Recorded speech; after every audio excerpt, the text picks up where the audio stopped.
নমস্কার বন্ধুরা, অকষ্ট কল্পনা ব্লকে সবাইকে স্বাগত জানাই। এখন আমরা এসে গেছি। এটা দেখে কি মনে হচ্ছে বলুন তো? এয়ারপোর্ট না? কিন্তু না, এটা কোনো এয়ারপোর্ট নয়, এটা একটা বাস স্ট্যান্ড। তো ভাবতে পারছেন না বাস স্ট্যান্ডটা এইভাবে তৈরি হয়। দেখুন কি অসাধারণ। হচ্ছে আমার বাবাকে নিয়ে এসেছি এই বাস স্ট্যান্ডে। তো বাবা আজকে বাড়ি যাবে, তার জন্য পুরনো বাস স্ট্যান্ডেও যাওয়া যেত, কিন্তু বাবাকে এই বাস স্ট্যান্ডটা দেখাবো বলে এখানে নিয়ে এসেছি। এটা হচ্ছে উড়িষ্যার সবথেকে নতুন আর বৃহত্তম বাস টার্মিনাল। এর নাম হচ্ছে বাবা সাহেব ভীমরাও আম্বেদকর বাস টার্মিনাল।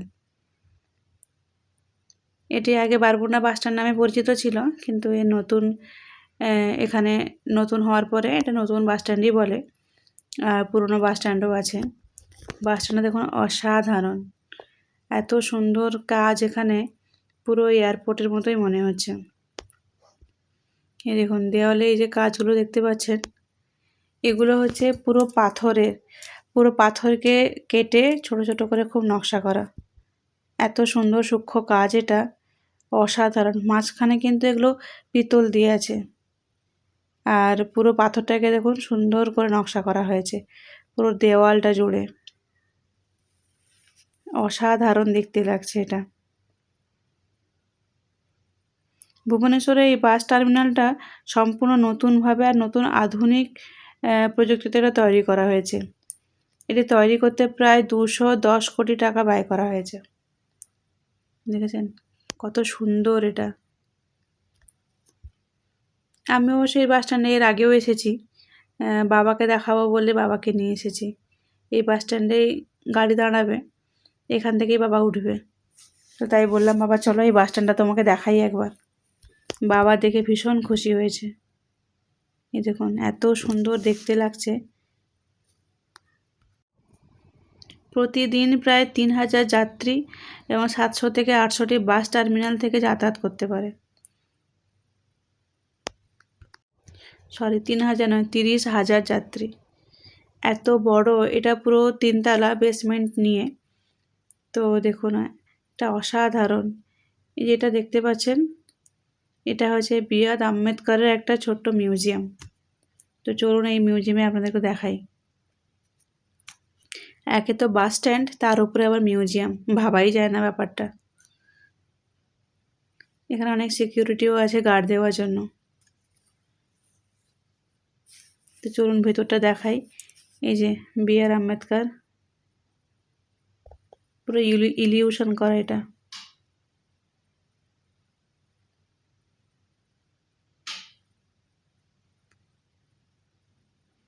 এই দেখুন ছোট ছোট অনেক ফটো, অনেক কিছু দিয়ে এটা সাজানো হয়েছে।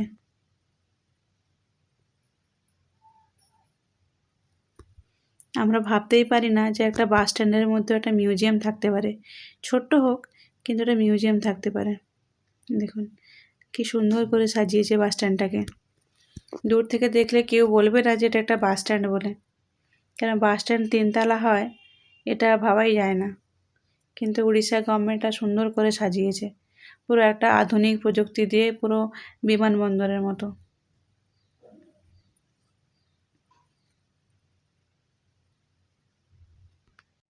বাস চলাচল সহজ করার জন্য এবং যানজট এড়ানোর জন্য এখানে বিশাল পার্কিং আর বাস রাখার জায়গা আছে।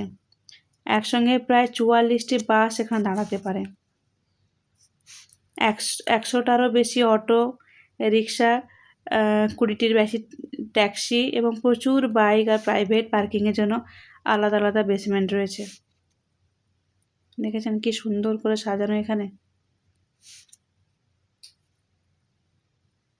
এটা একটা বিশাল এরিয়া নিয়ে তৈরি, কিন্তু ভিতরে প্রচুর ইনডোর প্ল্যান্ট রয়েছে। এখানে কি সুন্দর করে সাজিয়েছে।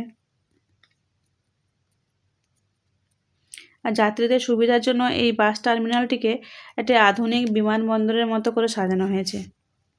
আর এই যে দেখছেন পাশে সব রেস্টুরেন্ট, কিন্তু কম খরচে ভালো খাবারের জন্য এখানে রয়েছে আহার কেন্দ্র। এছাড়া রয়েছে উড়িষ্যা পর্যটনের উৎকল অ্যারোমা, মিশন শক্তি, ক্যাফে এবং বিখ্যাত কোরাপুট কফি সবসহ বেশ কয়েকটি ক্যাফেটেরিয়া রয়েছে। এই দেখছেন পাশে বিশাল বড় বড় সব, এগুলো অনেকগুলো বন্ধ আছে, এখনও হয়তো সবগুলো খোলেনি, কিন্তু এখানে প্রচুর দোকান রয়েছে।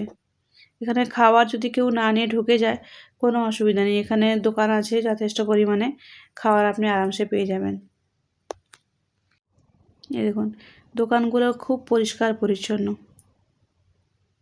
পাশাপাশি অনেক দোকান রয়েছে, আর জায়গাটা এত পরিষ্কার, দেখুন একটা কোনো কিছু পড়ে নেই, আর খুব মানে 100 মিটার বা 200 মিটার দূরত্ব অন্তর অন্তর একটা করে ডাস্টবিন রয়েছে, তাই কোনো নোংরা এদিক ওদিক যাওয়ার কোনো প্রশ্নই ওঠে না। এই দেখুন ভেতরের সব রেস্টুরেন্ট এগুলো।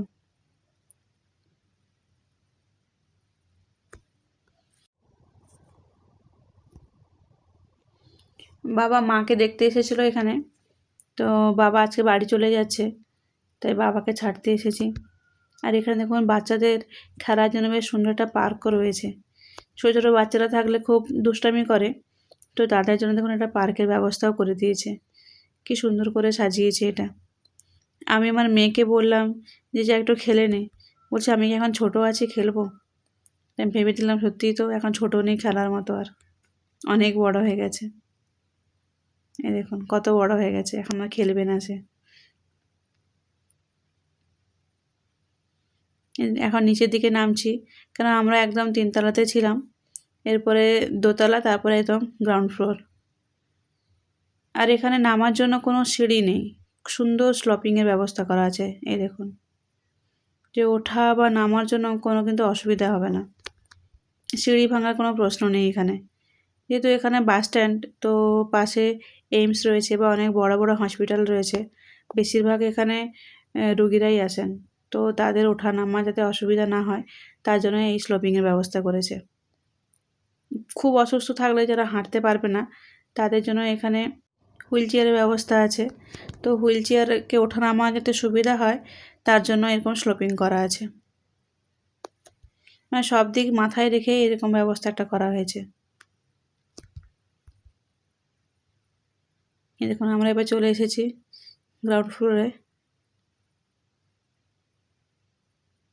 এখানে বাসগুলো সব দাঁড়ায় বাইরে।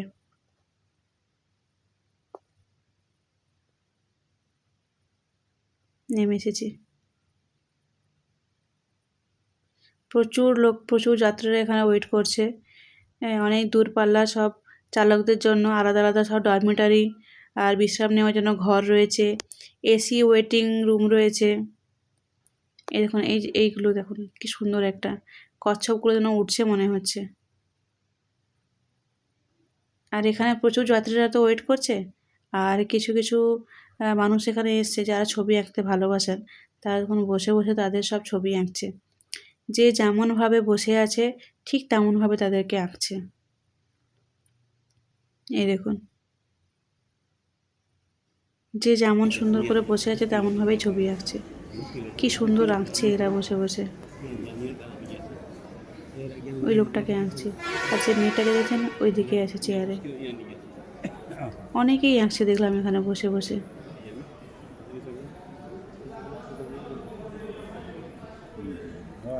দেখুন কি সুন্দর এঁকেছে তাই না?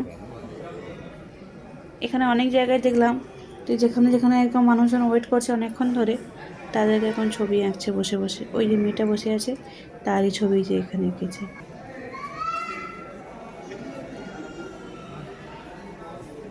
এই দেখুন সব যে নম্বরগুলো দেওয়া আছে, এই নাম্বারে সব বাসগুলো এসে দাঁড়ায়। আমরা সাধারণত মা লক্ষ্মী বাসে যাতায়াত করি, তো ওই বাসটা 40 বা 42 এরকম একটা নাম্বারে দাঁড়ায়। তো ওদের ফোন করলে ওরা বলে দেয় যে কত নম্বরে দাঁড়িয়ে আছে, নাহলে তো খুঁজেই পাবো না, কারণ এত বাস এখানে দাঁড়ায় যে খুঁজে পাওয়াটা মুশকিল হয়ে যাবে। একসঙ্গে যদি 44টা বা 45টা বাস দাঁড়ায় তাহলে আপনাদের পক্ষে খুঁজে পাওয়া সম্ভব? তো পাশের কন্ডাক্টরকে ফোন করলে ওনারা বলে দেন যে এত নম্বরে দাঁড়িয়ে আছে। আর এখানে যে অনেকক্ষণ ধরে ওয়েট করতে হয় যাদের জরুরি যদি চিকিৎসার জন্য এখানে প্রয়োজন হয়, তাদের জন্য এমআরআই হাসপাতালের পরিচালনায় একটি বিএসএবিটি ওয়েল সেন্টার খোলা হয়েছে, যাতে কোনো না অসুবিধা হয়। আর যে পুরো চত্বরটা কিন্তু সিসিটিভির নজরদারিতে রয়েছে। বাস চলাচলের লাইভ ট্র্যাকিংয়ের জন্য একটা কেন্দ্রীয় কন্ট্রোল রুম ও উড়িষ্যা পুলিশের আউটপোস্ট রয়েছে। দেখুন সব বাসগুলো এখন সুন্দর দাঁড়িয়ে আছে, বাবা যাচ্ছে, এখানে মনে হয় বাস চলে এসেছে। বাবাকে বাসে তুলে দেবো, বাবা বাড়ি একা যাবে আজকে। আমরা এখন থাকবো, মাকে নিয়ে একেবারে বাড়ি ফিরবো। ওইদিকে আছে মনে হয়, চলো। বাবা একটু ঘুরে ঘুরে দেখছে, ওদের দেখি কোথায় এগুলো আছে, কোথায় কী কী আছে।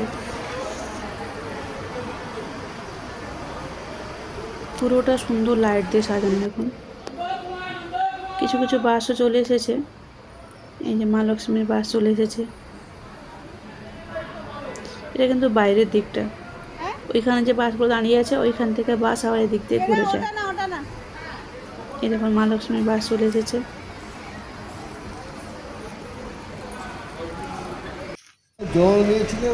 এখানে জিনিসপত্র নিরাপদে রাখার জন্য কিন্তু ক্লক রুম এখানে রয়েছে। উড়িষ্যা পর্যটনের ট্রাভেল ডেস্ক এবং কেনাকাটার জন্য 130টিরও বেশি ছোট বড় দোকান রয়েছে।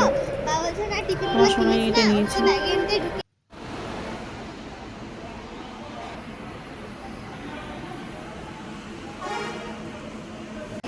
বাস এসে গেছে।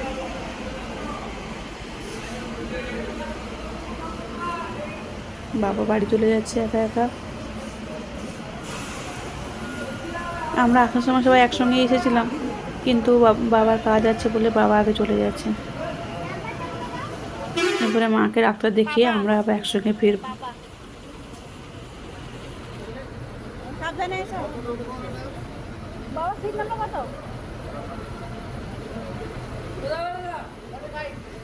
বাবা জিজ্ঞাসা করছে সিট নাম্বার কত।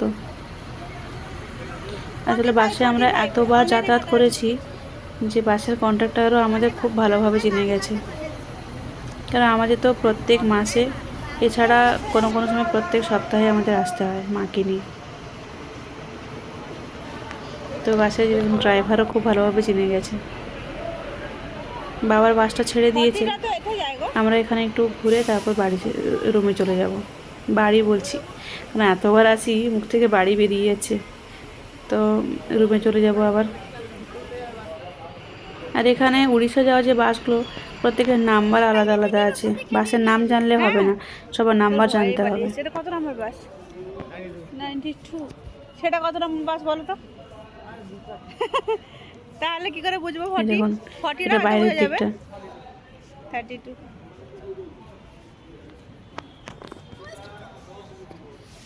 সোনাই এখানে একটু খেলে নিচ্ছে, এত সুন্দর ফাঁকা জায়গা পেয়েছে।